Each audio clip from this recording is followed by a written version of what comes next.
14 শাবানে রাত্রে এইভাবে মসজিদে ভিড় না করে যদি বেশ্যাখানায় কাটায় তারপরও ভালো এরছে, যদি বেশ্যাখানায় কাটায় তারপরও ভালো এরছে। বাংলাদেশের আরেকজন ফাসিকে মৌলিন জালিম জাহান্নামের ইন্ধন, আন্তর্জাতিক ক্ষতি সম্পন্ন, আন্তর্জাতিক খ্যাতি সম্পন্ন নয়। এরা কি বললো? এই দিনে মসজিদে জমায়েত হওয়া আর পুরো রাত জেনাতে মগ্ন হওয়া তার থেকেও নিকৃষ্ট। হায় আফসোস, আমার যুবকরা যাচ্ছে মসজিদের দিকে আর তুমি শায়েখ হয়ে তোমার ব্রেনে আসছে জেনার ঘরের কথা। আমার যুবকরা মগ্ন হবে নামাজে, উপমা দিচ্ছ জেনার সাথে। আল্লাহ পাকের ইজ্জতের কসম, নামাজ আর রোজার মতো একটা বড় ইবাদতের সঙ্গে এইরকম নিকৃষ্টতম উপমা দিয়ে পরিহাস করা ইসলামের নজরে তখন এই লোকটা কাফের হয়ে গেছে। যতক্ষণ পর্যন্ত নামাজের তৌহিদ থেকে ও তওবা করে মুসলমান না হয়, ওর বিবি ওর উপরে হালাল নয়, ওর বাচ্চা ওর উপরে হালাল নয়, দুনিয়াকে ও কাফের বলে। এই বারবার বলছি শবে বরাতের রোজা নাই। শয়তানের দল, ঈমান ছিনতে ছিনতে আমল ছেড়া শুরু করে দিয়েছো তোমরা। মনে রাখো এই হাদিস সিহাসিত্তার ইবনে মাজাহ 1388 নম্বর হাদিস। ইবনে মাজাহ সিহাসিত্তার হাদিস কত? 1388।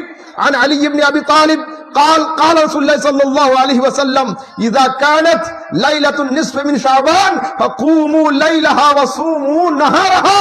ও পৃথিবীর মানুষ, যখন তোমাদের কাছে 15ই শাবান হাজির হবে, দিনের বেলা রোজা রাখবে, রাতের বেলা দাঁড়িয়ে দাঁড়িয়ে ইবাদত করবে। সিহাসিত্তার হাদিস, সিহাসিত্তার হাদিস। আমি মুমতাজুল ইসলাম আপনাকে চ্যালেঞ্জ করে বললাম, 15ই শাবানে যারা রোজা রাখবে এইটা জানেনই তাদের জাহান্নাম। সমাজের কিছু মানুষ তাদের এই শব্দ, যদি কেউ জাহান্নামে যেতে চায় তো শাবানের একটা রোজা করলেই যথেষ্ট হবে। আয় আফসোস, শয়তানের দল, ঈমান ছিনতে ছিনতে আমল ছেড়া শুরু করে দিয়েছো তোমরা। সিহাসিত্তার হাদিসে এই শব্দ কি নেই? চলুন, আগে কদিন পরে আসছে না শবে বারাত। শবে বারাত সম্পর্কে কিন্তু সোশ্যাল মিডিয়াতে শুরু হয়ে গিয়েছে। যেমন আজান শুনলে আর চাঁদ উঠলে কিছু প্রাণী চিল্লাচিল্লি করে, ইবাদতের নাম শুনলে তেমন কিছু প্রাণী চিল্লাচিল্লি শুরু করে দিয়েছে। হলো, এরা খুঁজে পাচ্ছে না শবে বারাত কাকে বলে। আরে ভাই, যদি এরা আরবি কিছু পড়তো আর জানতো আর আমতলা জামতলা থেকে পাস না করতো, তাহলে এরা এটা পেয়েই যেত খুঁজে।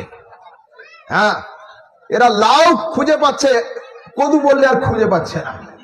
এরা 500 গ্রাম চেনে কিন্তু হাফ কিলো চেনে না, এটাই তো বড় মুশকিল। শুনুন, সিহাসিত্তার তিরমিজি শরীফ, সিহাসিত্তার ইবনে মাজাহ আর তুহফাতুল আহওয়াজি, লম্বা চওড়া নয়, এই 3টে কিতাবের মধ্যে সরাসরি শবে বরাতের জন্য অধ্যায় কায়েম করা রয়েছে। বাব বাঁধা আছে, বাব অধ্যায় তৈরি করা আছে। বাবু মা জা ফি লাইলাতিন নিসফি মিন শাবান। আরে আমার দেশের লোক আমরা যেটাকে শবে বারাত বলি, আরববাসী মানুষ ওটা লাইলাতুন নিসফি মিন শাবান বলে, শাবান মাসের 15 তারিখ। আরে শাবান মাসের 15 যা, শাবান মাসের অর্ধেকও তাই। যার নাম লাউ তার নাম কদু, ভালো করে বোঝো। সিহাসিত্তার হাদিসে, ইবনে মাজাতেও আছে, তিরমিজিতেও আছে, তারপর তুহফাতুল আহওয়াজিতে আছে। তোমরা শাবান মাসকে এত তুচ্ছ জানছো?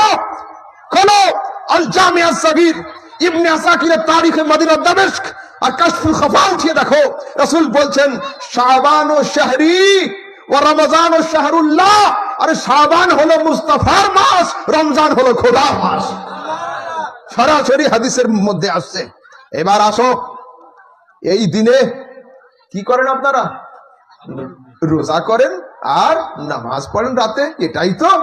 হায় আফসোস, মিস্ত্রির কাজ ছিল ঘর ভাঙা, মিস্ত্রির কাজ ছিল ওয়াল ভাঙা, এখন বক্তা হয়ে ঈমান ভাঙার চেষ্টায় লেগে গিয়েছে। আরে ঈমান ভাঙার জন্য তোমরা শুনে রাখো, আপনারা এদিন কবর জিয়ারত করেন তো?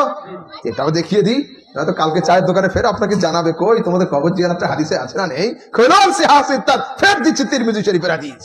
আনা আয়েশা قالت فقدت رسول الله صلى الله عليه وسلم ليلة فخرجت فإذا هو بالبقيع فقال أكنت تخافين। হযরত আয়েশা রাতের বেলা উঠে দেখছেন রাসূল করিম বিছানাতে নেই। বেরিয়েছে রুম থেকে, মুস্তাফা গেলেন কোথায়? ঘুরতে ঘুরতে খুঁজতে খুঁজতে জান্নাতুল বাকির দিকে তাকিয়েছেন, দেখছেন জান্নাতুল বাকির কবরস্থানে মুস্তাফা দাঁড়িয়ে দাঁড়িয়ে ইবাদতে মশগুল রয়েছেন। যখন রাসূল সামনে আসলেন, কুলতু ইয়া রাসূলুল্লাহ ইন্নী জানান্তু আন্নাকা আতাইতা বা'দা নিসাইকা ফাকাল ইন্নাল্লাহ আযজা ওয়া জাল্লা নাযালা লাইলাতান নিসফি শাবান ইলা সামাঈদ দুনিয়া। ও আয়েশা, আমি অন্য কোন রুমে যাইনি, অন্য কোন বাড়িতে যাইনি, অন্য কোন স্থানে যাইনি, কবরস্থানে দাঁড়িয়ে আছি। তুমি জানো না আজকের হলো 15ই শাবান, শবে বরাতের রাত। এই দিনে আল্লাহ তাবারক ওয়া তাআলার খাস জালওয়া, খাস নূর, খাস তাজাল্লি উম্মতের দিকে হয়। আর তার নূর বারবার জিজ্ঞাসা করে, আছো কোনো মাফি চাহনে ওয়ালা, আছো কোনো রিজিক চাহনে ওয়ালা, আছো কোনো ক্ষমা চাহনে ওয়ালা? তো খোদার রহমতকে নিয়ে কবরবাসীদের জন্য আমি দোয়াতে মশগুল ছিলাম। সিহাসিত্তার হাদিস। আবার চলুন সিহাসিত্তাতে আমি আপনি সবে বরাতে কত রাকাত নামাজ পড়ি? 10, 20, 50, 100, এই তো ম্যাক্সিমাম। 100 বলা বহুত কম আছে। নফল নামাজ আদায় করি, সেজদার হাল কি হয়? 100 রাকাতের যদি কেউ ইচ্ছা করে তো সেজদা মনে হচ্ছে 10 সেকেন্ড করে মাটিতে কপাল থাকে না। আর আমার রাসূলের ইবাদতের কাইফিয়াত দেখিয়ে দিচ্ছি আমি। খুলুন বাইহাকি শুবুল ঈমান, খুলুন আল মুনজিরি, ইমাম মুনজিরি আত-তারগিব আত-তারহিবের মধ্যে হাদিসে আসছে, কামা রাসূলুল্লাহ সাল্লাল্লাহু আলাইহি ওয়াসাল্লাম মিনাল লাইলি ইউসাল্লি। হযরত আয়েশা বলছেন, একদিন আমার রাসূল দাঁড়িয়ে দাঁড়িয়ে নামাজ আদায় করছেন। হলো ফালাম্মা রাআইতু যালিক ফাআতালা আস-সুজুদা হাত্তা যানানতু আন্নাহু কাদ কুবিজ। আমার রাসূল সিজদাতে গিয়ে এতক্ষণ সিজদাতে আছেন, মাথা উঠাচ্ছেন না, উঠাচ্ছেন না, উঠাচ্ছেন না। আমি আয়েশা ভয় পেয়েছি যে হয়তো আমার রাসূল ইন্তেকাল করেছেন। আল্লাহু আকবার! কি লম্বা সিজদা ছিল! কি করছে তা? ফালাম্মা রাআইতু যালিকা হাত্তা কুমতু হাত্তা হাররাকতু ইবহামাহু। আমি বিছানা থেকে নেমে নবীর বৃদ্ধ আঙ্গুলটা, পায়ের বুড়ো আঙ্গুলটা ধরে হালকা নাড়িয়েছি।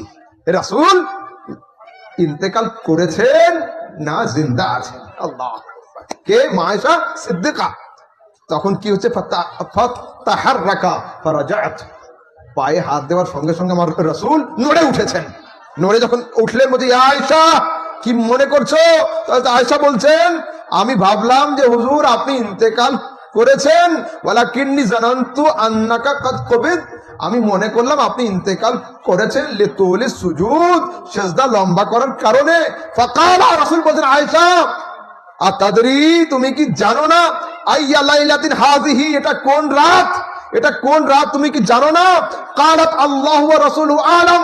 আজকের রাত সম্পর্কে আপনি আর আপনার আল্লাহ ভালো জানেন। কে বলছেন? হযরত আয়েশা। আজকের রাত সম্পর্কে আপনি আর আপনার আল্লাহ ভালো জানেন। এইবার রাসূল বলছেন, ইন্নাল্লাহ আযজা ওয়া জাল্লা বলতে কালা হাযিহি লাইলাতুন নিসফি মিন শাবান।